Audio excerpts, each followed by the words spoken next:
তারা যদি তোমাকে একটা গুলি মারে, তোমার হাতে গুলি আছে, তোমার হাতে রাইফেল আছে, is not for killing people, is to protect the border. এবং একটা মারলে দুটো মারো। আপনার আপনার আপনার এই কথা শুনে একটু হাসি পায় নাই? পুলিশ যদি কাউকে গাইড করার কথা বলে, পুলিশ তো বেবি সিট করার জিনিস না, তাই না?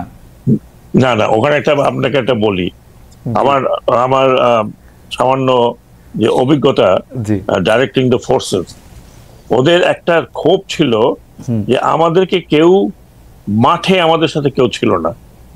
আমাকে যেটা বললো যে আপনি যেরকম স্যার 4 তারিখে বললেন আপনার সোলজারদের do not fire and do not go against your people, এইরকম আমাদের বলার কেউই ছিল না। আমরা এক ধরনের মানে আমি বললাম যে আপনাদেরকে দানব বানানো হয়েছিল, দানব থেকে এখন মানবীয় পুলিশ হওয়ার চেষ্টা করুন, ইনশাআল্লাহ I'll try level my level bell.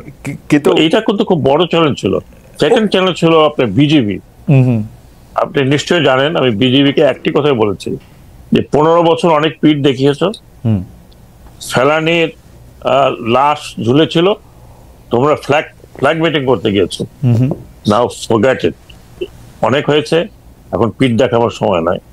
এখন ইউ রিপ্লাই, তারা যদি তোমাকে একটা গুলি মারে, তোমার হাতে গুলি আছে, তোমার হাতে রাইফেল আছে, is not for killing people, is to protect the border. এবং একটা মারলে দুটো মারো। হ্যাঁ, এক্স্যাক্টলি, আপনি এখন রেকর্ড খুঁজে পাবেন। এবং ঠিক তার পরের দিন বিজিবি অন্য একটা রূপে বর্ডারে ছিল, সেই থেকে এখনো তারা ওইরকমই আছে।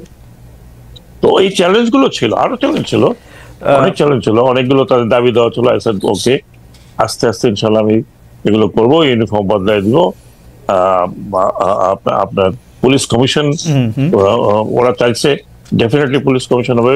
তারা শুধু এটুকু বললো আমরা কোনো পলিটিশিয়ানদের নিচে আর চাকরি করতে চাই না, আমাদের একটা কমিশন হোক।